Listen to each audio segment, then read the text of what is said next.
important show today. We are talking to Leslie Scott Zanovitch and Dr. Stephen Karageanes about what are the dangers of not taking an artist-centered approach in working in the performing arts industry.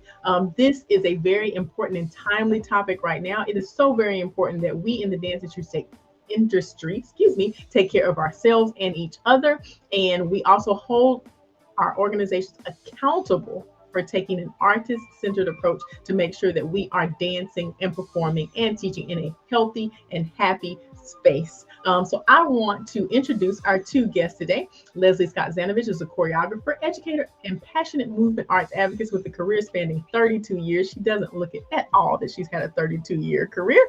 Leslie taught for over a decade as faculty at the Edge Performing Arts Center and Millennium Dance Complex in Hollywood, California, as adjunct faculty in the dance departments of Loyola Marymount, I can't speak today, University, and Phoenix College, founder of the Arizona State University's Hip Hop Coalition Dance Company, and acted as Creating Opportunities dance industry coach in Hollywood for 5 years.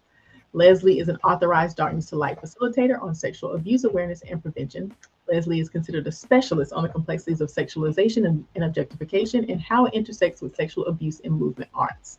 She founded the nonprofit Edify Movement and Youth Protection Advocates in Dance, also known as YPAD, in 2012, and dedicated her life to YPAD for a decade. Although Leslie is no longer associated with YPAD, she continues her work as the president of the board of NEMA, Nonprofit Education, Advocacy, and Movement Arts. Thank you for joining us, Leslie. Thank you, Melissa. Dr. Stephen Karageanes is a primary care sports medicine physician at Restorative Physical Medicine in Novi, Michigan. He serves as the co-vice president of NEMA's board of directors. Stephen is also on the editorial board of the Clinical Journal of Sports Medicine, the credentialing committee of the International Association of Dance Medicine and Science, the executive board of the Bridge Dance Project, and Personal Safety in Dance International Work Group. He's a former advisory panel member for Youth Protection Advocates in Dance. He is also the past president of the American Osteopathic Academy of Sports Medicine and a clinical assistant professor at Michigan State University College of Osteopathic Medicine and Wayne State University School of Medicine. He works with Wayne State University Department of Theater and Dance, University of Michigan Dance Department, Madonna University, and Contexture Dance Company, as well as numerous dance studios across Michigan. Thank you for being with us, Dr. Karageanes. Thanks for having me. And I call Dr. Karageanes Dr. K. I think Leslie's probably going to call him Dr. Stephen. There's one little piece of his bio that we have to make sure gets in. He also has served in the role of dance dad. Oh, yes, that is. Which I feel in working with Dr. Stephen, like, expands his ability to contribute on like a whole new level. Right. Dance dad is very important and probably very hard. You probably put it like right up there at the. Oh, yeah. Where's the next check go out to? Oh my gosh, that's the most taxing work you do is writing checks, right? I think a lot of people can relate to that. So thank you both for being here and for all of the work that you continue to do to create a safer, healthier dance space for performing artists. And the emotional and mental toll that working in this industry takes on or requires is just sometimes it can be very exhausting. So I'm gonna direct this to Leslie first. What is your inspiration and motivation for committing to this work, and how do you stay committed through the most challenging times? That's a great question.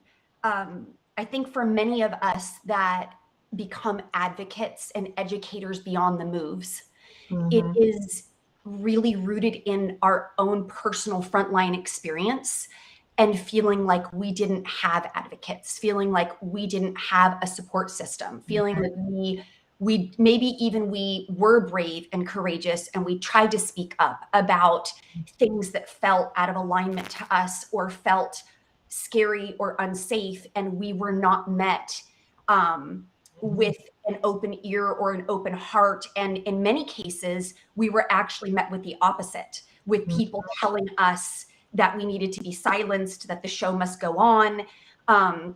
So for me, I'm, and I think that it's just important at the front of this, just because our work does go on the continuum of abuses, Mhm. all the way to the more extreme forms of sexual abuse and sex trafficking and objectification. I just want to give your audience that activation warning that we may dip into those topics today. So the great thing about this is something that you can revisit if you Mm. need to step away for a moment. But I wanted to preface that because for me, I'm a survivor of child sexual abuse. I'm a survivor of adult sexual assault, and I endured a lot of abuses while I was a professional dancer in Hollywood for almost 20 years. Mm. And so I really look at the times where I tried to speak up, I tried to advocate, and I was just met with actually more reinforcement and praise for compliance, Oh, wow. for silencing that part of me that was either feeling harmed emotionally, physically, or spiritually. So for Mhm. me, doing work with the colleagues on NEMA, like Dr. Tomian Roberts, who's a specialist and a co-VP Yes. on objectification and sexualization, Dr. Christina Donaldson, who's a clinical psychologist, who is our education director, who also grew up dancing since 3 and endured a lot of these continuums of abuse herself, to working with Dr. Steven, to Keanu Uchida, who is a co-founder and sits on the board, and Suave and Stevie and this amazing board. There's also Crystal, Andre, and Alexia. Mm. We all share a thread of commitment to how incredible the movement arts is. So I think that that's very important. We're not just here because of our witnessing or experiencing the harms, because if we were, we would just be like, deuces, we're out. We're Right. here because we also have witnessed the way that it can edify and create community and help people find themselves. And it is joy and it is celebration and it is therapy. Mhm. And so for us to do this work is safeguarding that. Right.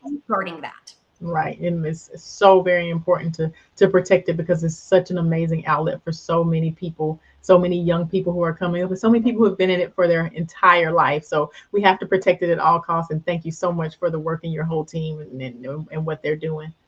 I want to talk about the artist-centered approach that we want to talk about today. I'm going to direct this to Dr. K because I know we hear in medicine about the patient-centered approach a lot. And so, taking an artist-centered approach in this work, what does that actually mean? Well, so the idea about a artist-centered approach, like in sports medicine, athlete-centered approach, in medicine, a patient-centered approach, it's one of the things that's not me is it's not like letting the dancer do whatever they want to do. Like Right. choreograph your own piece and do it, because I know when I see other choreographers and company managers hear that phrase, they're like, I'm Right. the expert. I know what's going on here. They're just like working for me. So, Mm-hmm. so what it means truly though is that you have the interest and the concerns and the welfare of the dancer, the artist, at the focal point of everything you do. So even when you're choreographing, you obviously have a vision you want to choreograph, but too many times you see yourself as the center of everything, and then okay, these are the pieces I need to create this piece. Move around. And Right. I need this done now. And like the best example I can use on this, and I'm dealing with this right now with one of the colleges here in the area. They just started their big show for the year this week, and they have 4 full dress rehearsals before their shows, and then they have tech before that even, and that's also ramping up to all the cleaning they do before that point. So they're exhausted in many cases before they actually perform the actual show. Right. With every other activity, like in marathon training, 2 weeks before your run, you're tapering down. You're doing a third to two fifths of what you would do normally for running. In Mm-hmm. basketball, you have a shoot around before the game. Mm-hmm. Football, day before a game, you have a walkthrough, we call it. Mm-hmm. You don't hit the day before a game.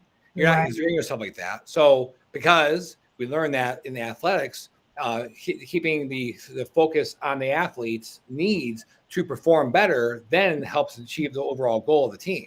Mm-hmm. So an artist-centered approach, it's basically taking all those elements of what a performer needs to maximize their ability Mm-hmm. to able to thrive in that environment, which we've seen time and time again improves the overall performance of the company, of the product, and of the artistic expression of that performer.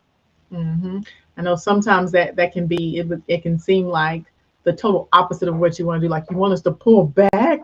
Oh my gosh, before a performance, but it makes so much sense. And like you said, Right. it's something that is done so widely in every other sport. It just, Or think about really. the choreographer who, like, the day before the show says, you know what, Melissa, why don't you go over here and do her part, and then you go over here. Let's try that. It's like, Right. we're on stage tomorrow. What are you talking about? It's like a totally Right. different role. And they do that. And then they, oh, and then move back. Well, I mean, if you had that prep before farther enough out, then they can prep for it. But the anxiety that would be caused by that, the stress by that, it's not very Mhm. artistic centered. It's more choreographer centered for, Exactly. different kind of things. So that's a great example. And another example of Yeah. what I'm talking about. This is what I want. And there's also an element of, okay, just because you can do something doesn't mean you should. Yeah, you can move that person to that part, but what type of mental and physical stress does that put on that artist? Right. And you have to consider that. And you're also thinking about, the fact that, okay, if I, the issue of touch, right? Uh-huh. And, I have to be able to touch the dancer. And well, sometimes it is okay to say, I kind of, in the beginning, get permission, because sometimes we take it again. It's not thinking about the person's concerns when Mhm. you're talking about touch and how you manipulate them and how you interact with them. Mhm. Sometimes it has to be talked about before in advance to make sure everybody's comfortable with that. And then you can progress forward. But by even acknowledging that the person has a thought process, absorbing the teaching, absorbing the contact, that's already showing more signs of putting the artist at the center of everything, versus they're the object that I can put my hands on, And move around. do what I want to do. And you signed up for this, so you signed up for this, therefore I can do what I want to do. Right. That's kind of that's the antithesis of that. So Right. Right. Well, Leslie, what are some of the dangers for performing artists when they work in a space that's not artist centered? trauma Mm, in the short and long term. mm, Um, uh, Complex PTSD even. wow. And a dehumanization. The In Dr. Tomian's work on objectification, we have research that shows us that when we are in an environment that treats us as an object, when we turn a person into a product, when we develop a praise reward system, and we also develop a punishment system, Mm, said or unsaid, whether that is said covertly, overtly, or both, within not just individual environments, whether we're talking about at home with our caretakers, because that's crucial, and the adults in our life in our home environment, to the culture at our studio, to mhm, the culture with our agents. For those of us that have relationships to agents, what happens when we don't want to do a job our agent wants to send us out on? What happens when we say no? Are we punished? mhm, What happens when we speak up? Are we humiliated? Are we degraded? I've mhm. experienced all of that. And what happens to the human spirit over a period of time when you were in this system is dehumanization. And Right. what Tommy Ann's research and a lot of what Stephen is doing with the physical, and merging the psychology of injury, is really recognizing that the biggest consequence to the system is we start to participate in our own self objectification. We start to lose self regard. Mm, We start to be quiet. We start to ignore our pain. Our spirit starts to get dim, and we lose sovereignty. mm, And that takes a significant toll on mental wellness, mhm, a significant toll on mental wellness. When you feel that not only are the people around you that are supposed to be advocating for you are treating you like an object, but that you start to believe that that must be the best way to be in this moment. And you start to, I believe, unconsciously participate in harming yourself, right. by dancing injured, getting multiple cortisone shots, Mm, going along with coercion, being quiet when there's sexual harassment, just mm, going along to get along. It's very confusing, because a lot of times someone who started out as our primary mentor, as our icon, as our our hero could even be the person that ends up losing regard for our safety. So Right. it's very confusing to understand the ecosystem here and the hierarchy and the power differentials and the abuses of power, because even that person in that power position has another person. And so it's very easy to lose regard for someone who maybe at one point you truly did love and mentor. And there is a lot of psychological abuse, grooming, priming that comes in this industry. And everyone has a role, from the caretakers to the studio, to the convention owners, to the competition owners, to the adjudicators, to the agencies, to the productionists, to the directors, to the choreographers. Everyone has a role. Mm-hmm. There's no such thing as neutral energy. Everyone has an opportunity to step into a power position to eradicate the continuum of abuse in our industry. Mm-hmm. But what happens is a lot of time trauma is the obstacle to getting there. And even for advocates, there is, vicarious trauma, compassion fatigue. Yeah. The reason I'm on a sabbatical right now is the results of that. Mm-hmm. So, I'm grateful I have a board that is supportive of me taking this sabbatical. But I look at this, if I was to have brought this to, let's say, a dance job I'm on. Let's say I was on a big, huge job directing a big show that had a deadline and had a budget and a lot riding on it. Would I have been met with compassion? Probably not. I would have probably had to be in a car accident and be hospitalized, or Right. literally legit have some type of a physical illness In order to be able to receive that. Mental wellness, the stigma around that is still unfortunately alive and well. Right.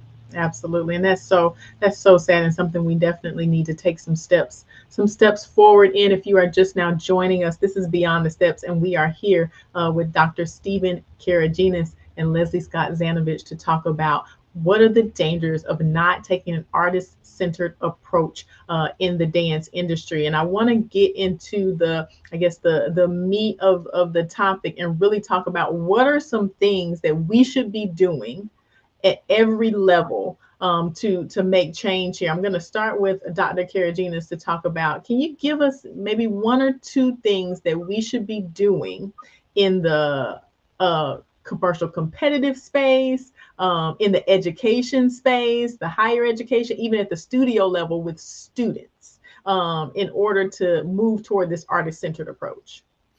Well, I think the first thing is having a conversation with the parents, openly discussing expectations and opening lines of communication. Too many studios, I find that, and by the way, referring to what Leslie just talked about, not every person who is causing abuse is necessarily evil or bad or even aware. Right. So that's another thing that people don't understand sometimes, that they, even when it's pointed out to them, a lot of times they're like, oh my gosh, I didn't know I was doing that. I'm so sorry. That's how I was trained.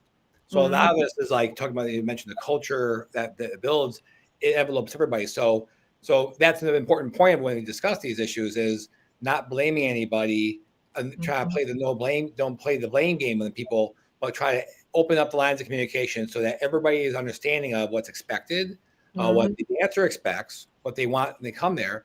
It just takes a little bit extra time. Some studios they claim that they're so busy and they can't possibly do that with everybody.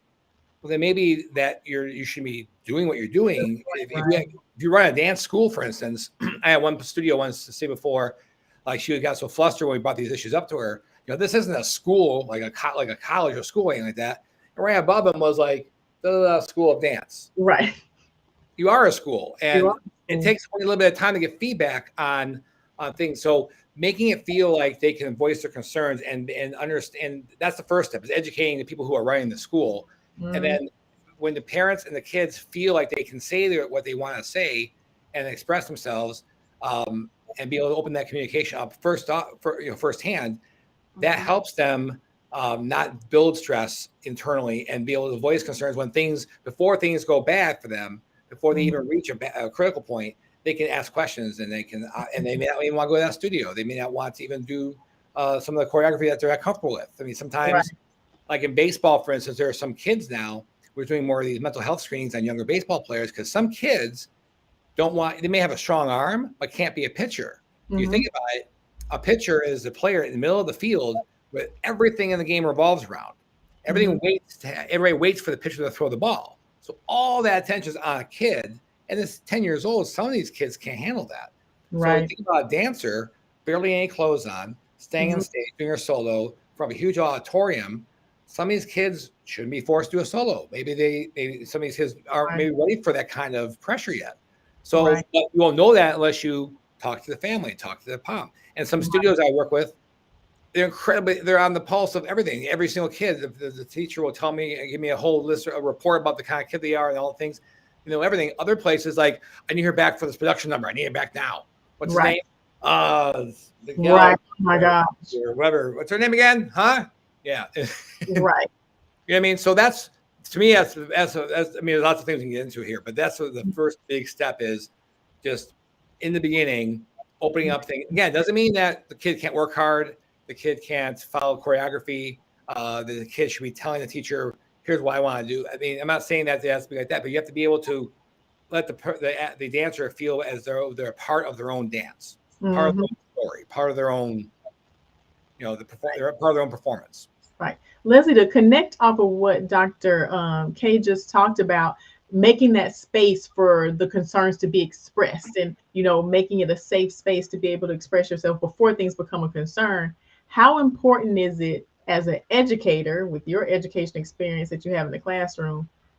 How important is it to understand how you should respond to those concerns? Because unfortunately, as dance educators, in the past, people have become defensive. What? Wait, that's not what we're supposed. That's not what I do. Or are you saying I don't know how to do my job? Or, it becomes a defensive stance. How important is it? And how do you suggest you respond in a way that creates that relationship?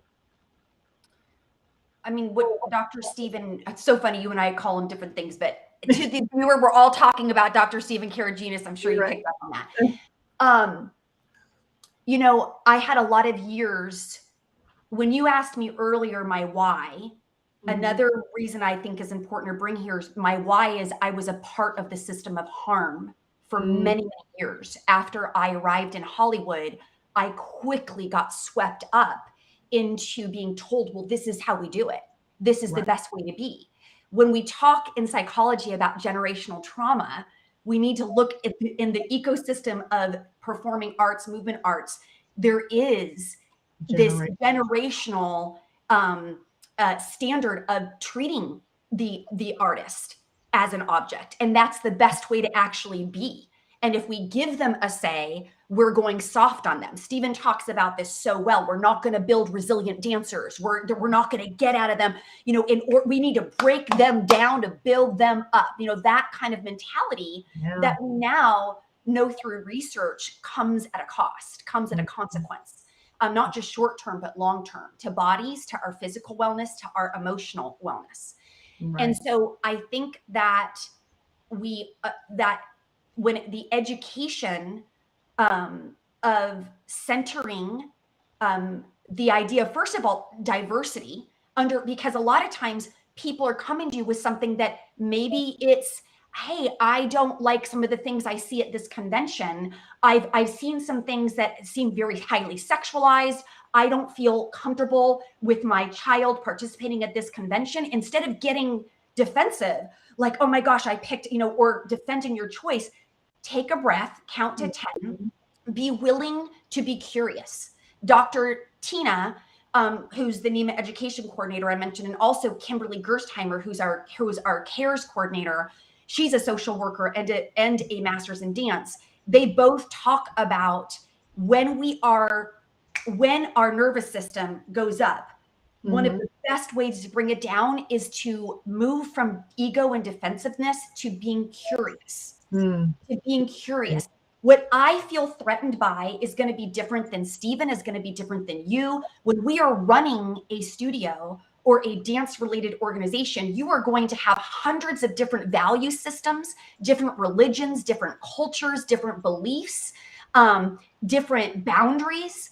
And I really do think that there is also an importance for training before. That is like one of the biggest reasons that we created YPAD was to be preventative. And one of the biggest reasons why we're moving that work and continue with NEMA is because education is power is not just a cliche. When we are prepared for that moment and we've had training, when we have a code of conduct and our educators have had training on how do we respond responsibly to bullying or to disclosures, or even to something simple as saying, hey, can I do a different hairstyle? My hair doesn't go this way. Being culturally sensitive. You know, that is the training is not to make people not be authentic and not be organic. That's not, and to be lockstep and to have to take away our own unique like humanness, because that's not what training is for. When we teach on training about grooming and mandated reporting and how to take a disclosure, everyone's going to take that and they're going to apply it through their own unique being. But do we want to wait until someone comes and shares something with you and you're a deer in headlights and you're like, I don't know how to respond. I don't know how to regulate myself because my ego has taken over. I feel threatened by this question. And so I just want to really encourage educators that this is a journey. This journey to creating safe spaces, artist-centered spaces. This is a marathon. It's not a sprint. This is. I've been at this for 11 years. This is not a new concept, but we're up against a juggernaut of many decades of history, and we are also up against a billion-dollar industry. And I would really say the number one thing to create a trauma-informed approach is slow down. Wow. Slow down. I just got back from a job in Los Angeles that truly required a trauma-informed approach. And what I was up against was what I had to just fight for in being back in Hollywood. It made me, first of all, realize why I left. But it made me realize like I had to even push myself out of my comfort zone to speak up when I knew I was going to get stereotyped, where I knew I was going to get put down. And so having that resilience to stand in your belief when you see something, say something, that is not easy to do. That comes at a cost. And so, but what I really noticed is some harm was just caused to some very important people in this job that I don't really want to call it a job, but a heart endeavor I was just on. And I can tell you, if everyone could have just slowed down for a second, and just could have just slowed down just for a second and listened to why my requests were so important, that would have changed a lot for the experience of what my goal was and what our dancers went through. So what Stephen just said about the production, like how he just acted that out is like exactly how it is. Go, go, go, go, go, go, go. And when we go, go, go, go, go, and our leaders are in that place of like constant manic stress, there's no space to say, oh, you're having an anxiety attack. Oh, that doesn't feel safe for you. Oh, you're injured. And you're, oh, I even noticed you're limping. Do you know, does that make sense? Because we're not conscious, we're not present, we're not grounded. Right. Yeah, go ahead, Stephen. or letting the person tell you that they're hurt. A lot of people are terrified to say anything. So yeah, that kind of leads into the professional space. It sounds like we've kind of already stepped into what are the steps that we need to take in the professional space to make it more artist centered. I hear Leslie very clearly saying, slow down. Slow down. What do you say, Leslie, to people who are in the professional space and they're like, if we slow down, we lose. If we slow down, we lose money. If we slow down, we might not get asked to come back for this job. If we slow down, the show doesn't open on time. If we, the myriad of things that you can insert in, if we slow down, fill in blank. Mhm. What do you say to them It's a about myth. That's a myth. the myth? That's a lie. That's a narrative that we have been told because it is scary to confront mental wellness in our industry and how much our industry treats people as objects. It's very scary to confront this. You will not only, this is what I would also say, not only is that a false narrative, that is a regurgitation of an old way of thinking that has caused a lot of harm. It not only is that, it's actually, it needs a reframe, because I'm telling you, the studios and the jobs and the agents that I have worked with that are willing to take an artist-centered approach, they are happier, they sleep better at night, they feel better, they have less chronic pain, less chronic injuries.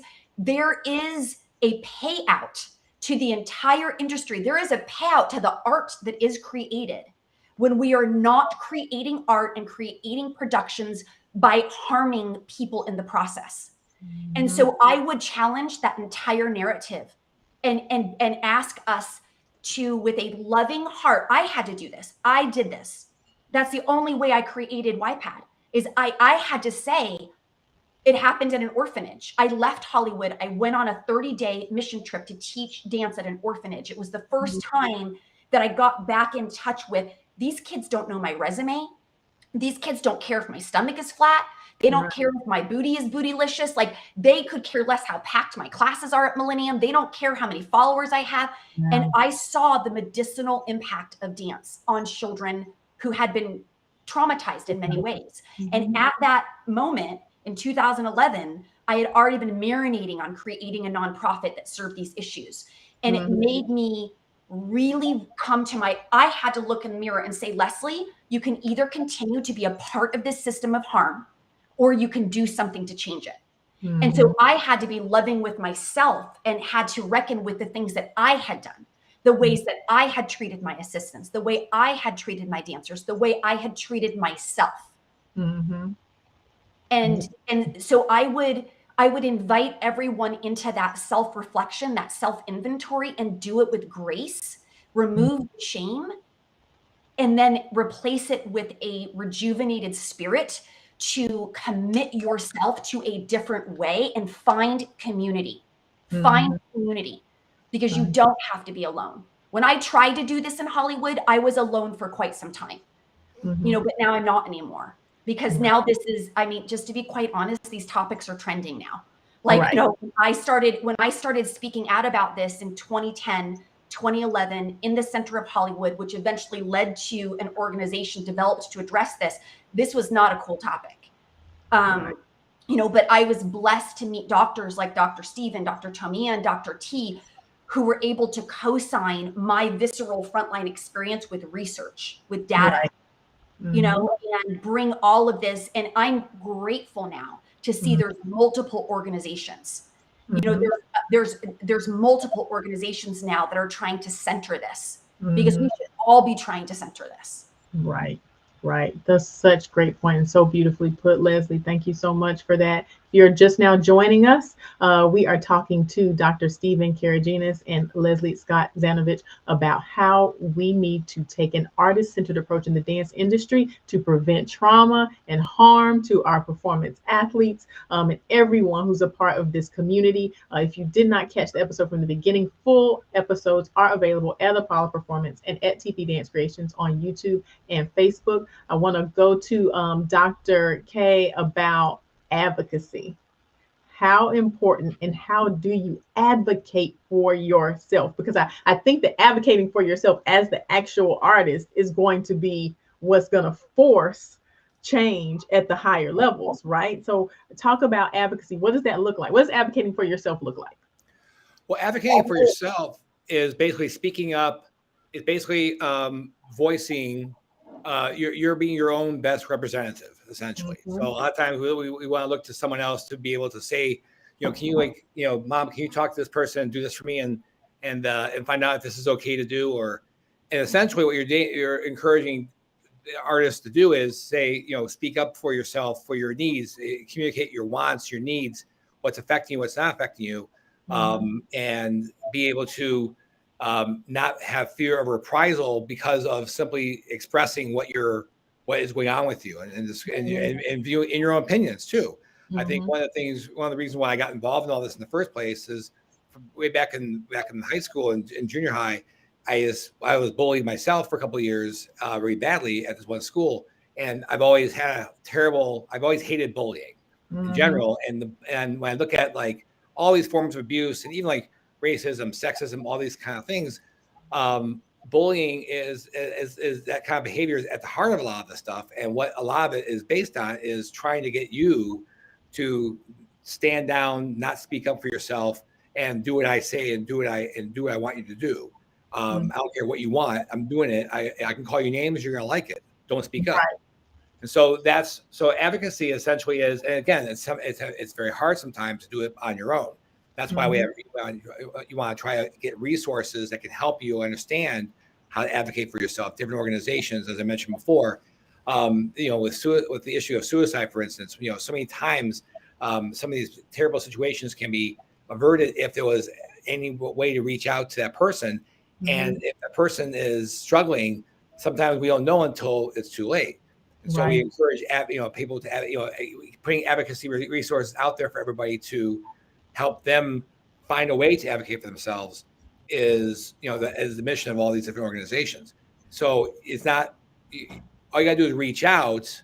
If you ask for help, you shall receive kind of approach, really. But that may require you to find advocacy help outside of the dance environment you're in right now. A big reason why we're trying to work with different studios and conventions and professional companies individually as well as in mass, because again, that's creating that safe enough space for someone to be able to say, I can't handle this. I'm really stressed out. I'm going crazy here. And sometimes it can be something like, oh my gosh, I didn't realize I have you doing two things at the same time. I'm sorry, I didn't realize that. It can be something as simple as that. But the advocacy, when we say advocacy, it doesn't mean someone else doing it for you. The idea is to help you be able to understand what you need, how to articulate what you need, be able to express it, right? A lot of times it's just like, I don't know I'm just going crazy. I don't know what's going on. I don't know how to handle this. And then be able to say something and be able to recognize something yourself internally before it builds up to anything more severe. Right. Absolutely. Melissa, can I tag on that really quick?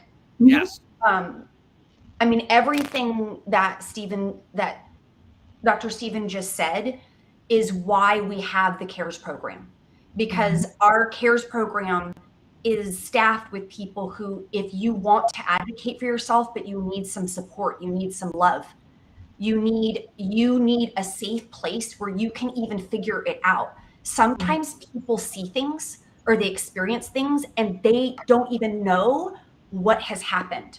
They're like, oh, I witnessed something. It made me feel very scared, but it's kind of normal. No one else seemed to react the way that I reacted. Like everyone kind of blew it off. Like it's not a big deal. Like in me working with survivors of abuse in this industry, a lot of that is almost like you're gaslighting yourself. Right. You have an internal gaslighter who is trying to say, oh, well, that's not what it was, or there's something wrong with me that I feel so violated right now. And so there's also Athletes Helpline that was just recently released through Child Help, which is an awesome nonprofit. There are more and more free confidential spaces where you can get on a phone and you can process. You don't have to worry about if you have the right words, if you have all the facts in place. Like our brains, I think it's so important that we understand suicidal ideation. By the time someone gets to suicidal ideation, PTSD is a physical injury to the brain. Trauma is a physical injury to the brain. This is, a lot of people think just because someone has had a traumatic event does not equal they're mentally ill. Right. Just because someone has had a series of traumatic events, what is trauma? Trauma is a violation of your boundaries. That's what trauma is. And there are micro traumas that happen to us across our lives. And there's a continuum from the seemingly benign, the traumas that we all endure every day because we live in a culture that treats us as objects, from our media, making this normal, all the way through to bigger violations, assault. I've seen this happen with NDAs, violations of lack of informed consent. I just had a situation when I was in Hollywood where there was a situation where somebody was asked to sign something pretty high stakes, and they were actually injured at the time. Wow. I had to intervene. You're asking someone as they are on the ground with an injury, crying, why I'm icing, and you're literally slipping in something for them to sign. And thank God for my training that I said, this is inappropriate. This is highly inappropriate, because they wanted them to sign a waiver. Do you understand what I'm saying? Like that right there, Dr. Stephen is so right. That person is not evil. That person was sent by another person. Right. Like I do believe there is a demographic in our industry that are perpetrators, that are here to harm, here to gaslight, manipulate. The vast majority of us are participating in this because we don't know better, because we are stuck in this unconscious space, and education and community is the way out. And the other way out is just releasing us from shame and guilt of the time that we functioned in a way that did cause harm to people, because we did it because, Maya Angelou, when we know better, we can do better. So yes, have Dr. Stephen and I and our board come in contact with that darker side, the underbelly of the industry, where they are here to exploit, commodify, objectify, coerce. Yes, there is that, but that is not the vast majority of who is in our industry. Awesome. I just want to, Dr. K is going to need to step away. So I just wanted to alert everybody that he's going to disappear from the frame to go help people. And that's why we definitely have to let him go help people, because he is much needed. But thank you so much. Can we say something about Dr. K before he goes? Yes, absolutely. Okay. So I had the blessing of actually being treated by Dr. K, Dr. Stephen, at one point. One of the things that Doctors for Dancers and Dr. Stephen Karageanes here is doing is to advocate to see physicians that actually understand the movement arts, because there is a thing called treatment-induced trauma. When I met Dr. K, I had, because I'd gone to all of these physicians that basically blew me off. And so I can't highlight enough what Dr. Stephen is doing as a performing arts medicine physician, and all the, his bio, that is like work given in as a volunteer to all these organizations to recognize that an artist-centered approach is actually going to doctors like Dr. Stephen, where you're going to be treated with regard, and you're not going to, where they actually understand what we are being asked to do with our bodies. And that's also the mission of Doctors for Dancers. So I just want to say that to Dr. Stephen, because that's imperative. Thank you very much. Thank you. And Doctors for Dancers, great organization too. Yes. Thank you so much for joining us, Dr. K. We don't want to hold you up. Thank you. It's been a pleasure. Bye, Leslie. Bye, Dr. Stephen. So great to see you. You too. Thank you. So, Leslie, we like to give homework here on Beyond the Steps. You've been with us before, so you know that we give homework. We give our viewers one small thing that they can do to make progress in this area between now and our show next Friday. So in the next 7 days, what is your one step that you would like for all of our viewers to take?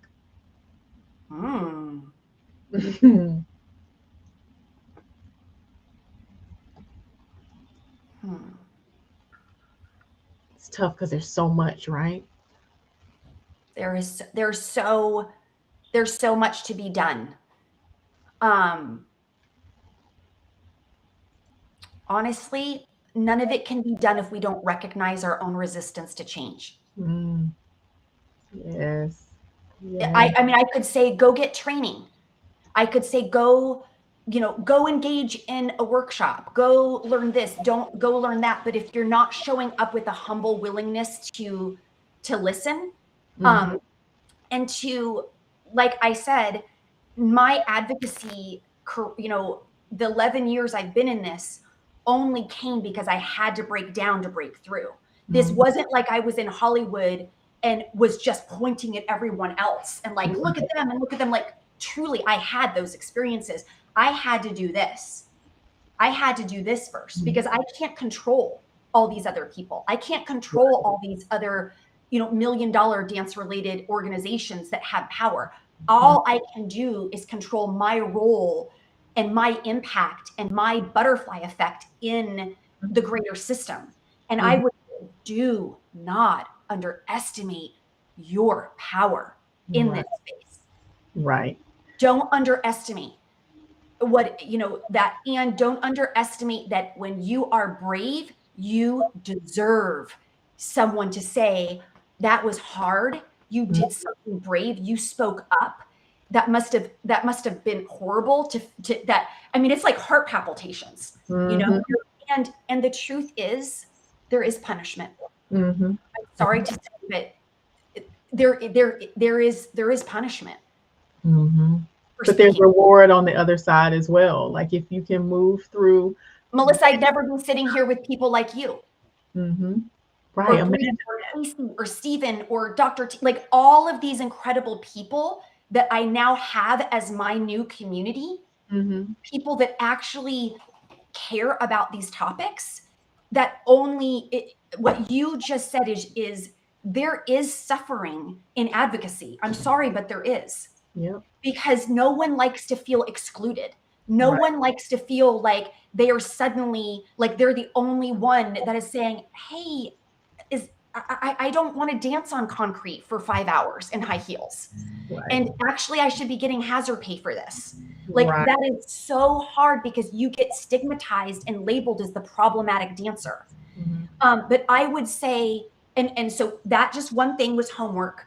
Look at your own heart disposition, but I know that your audience is filled with people who are already on deck, who they already have that heart disposition. They are already like in advocacy. Right. I would say the healer needs healers. The encourager needs an encourager. Be hyper aware of how doing this work around trauma recovery and trying to advocate and educate on creating safer spaces in dance. Be very, very hyper vigilant of what it does to you as a human spirit, and find people that can lift you up as you were lifting others up. Because it is burnout in any type of advocacy, any nonprofit work. There's a reason why burnout is so it's so normalized. You know what I'm saying? It doesn't have to be nonprofit work, any work that does this. This is tough when you have that duality of something that you love so much that has helped you and given you so many gifts, also at the same time can cause so much harm. That is psychologically and spiritually and emotionally a very conflicted and tender and tricky space to be in. So I just want to say, I see you, I hear you. Find safe people to move through this journey of advocacy with you, and finding your own strength to speak up, and know that there will be a time where it may hurt, where you may have to actually let go of friends. You may have to let go of agents. You may have to change studios. You may have to shed, pluck, prune. But like Melissa just said, new seeds will be planted and new things will grow, and it will smell beautiful and it will feel safe. And your artistry, you will find your full potential in that as an artist. You will find it and it will feel freeing and good. Yes. So beautiful, Leslie. Oh my gosh. Now I'm just ready to go. Like I feel so motivated. Thank you so much. I want to give that to you, because when I say this, I'm saying this to you as an advocate who sits here doing these types of podcasts, who's willing to talk about very activating topics. And I can imagine I'm speaking this to you, Melissa. Thank you. Thank you so much. You have your homework from Leslie.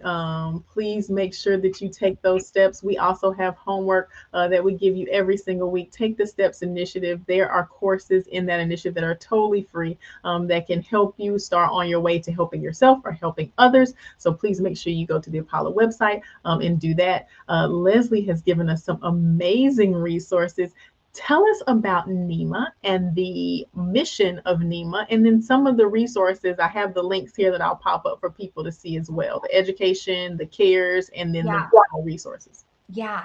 I also just want to thank Apollo, because I was recently diagnosed with severe plantar fasciitis. And my socks are like how I'm getting through. So it's amazing because we are taught so much just to push through the pain. And I think that, what obviously you all are doing is not just preventative, but if we do have an issue, we don't have these socks have changed my life. Right. And so anyone out there that might have plantar fasciitis, I have so much empathy for you. It's like stepping on thumbtacks. It is. Oh my gosh. But try the Apollo socks. They are awesome. I just wore them all through this thing that I just did, and this very special thing that I was able to be involved in Hollywood. So NEMA stands for a nonprofit education and advocacy for the movement arts. We are a 501c3 nonprofit organization. Our mission is it's not just dance, it's all movement arts. And it's not just children, it's adults. So we have the continuum of, we really believe healthy adults grow healthy children. So as an educator, when I was kind of sharing where I was before my advocacy work, that I had to go through a lot of trauma recovery. So I wasn't teaching through trauma-informed choices. Right. Where when that parent came to me and maybe gave me some feedback, I didn't respond with total defense and ego, so our mission is to really create emotional, physical, sexual wellness and safety spaces within all movement arts, from gymnastics to twirling to dance to band, circus, ice skating, anything. And again, children through adults. The co-founder is Keanu Uchida, who many of you I'm sure know. And then we have an incredible board, and you just met Dr. Steven. He's the co-VP with Dr. Tomian. Our CARES program is literally for what we just talked about here. It's anything from, if you've seen something and you don't know how to say something, maybe you don't know what you've seen. CARES stands for Compassionate Advocates Providing Resources, Education, and Support. And I love how that spells CARES. Right. Our coordinator is Kimberly Gerstheimer. She has a master's in social work and a master's in dance. And it's staffed with clinical psychologists, Dr. Stevens, social workers, and we are able to handle basically the continuum of abuses or fears in dance, eating disorders, body image, sexual abuse. Are you in an abusive power situation? Are you in an NDA situation where it's been weaponized against you and you are feeling silenced or coerced or threatened? Really anything to do with emotional, physical, and sexual wellness and safety, because you shouldn't have to navigate this alone. And that's what CARES is for. It's completely free. It's completely confidential. It's not therapy, but we can help you get to therapy. Something like that Dr. T has helped people with is, where do you live? What's your health insurance? Oh, you don't have health insurance? Let me find you access to healthcare in your area, to a therapist in your area. It's really hard to say advocate for yourself when you are in a broken down and scared place. That you need at that point when your resilience is so low, when you maybe are already in suicidal ideation, when you're dealing with self-harm. Maybe you're a teacher and you've noticed that one of your students might be self-harming and you don't know how to bring it to the parent. Call CARES. Get on a conversation. We can help you figure out some language and how to navigate that journey. It's very nuanced. I'm so proud of the CARES program because it is so needed, that when a lot of times, Melissa, when people come across moments to advocate, do you know a lot of times they freeze and they don't do anything? And it's not because they don't care. It's because they are not well resourced. They don't know what do. They're afraid if they do something, they might cause harm. And so Right. a lot of times people just put their head in the sand, Mhm. but it's not because they don't care.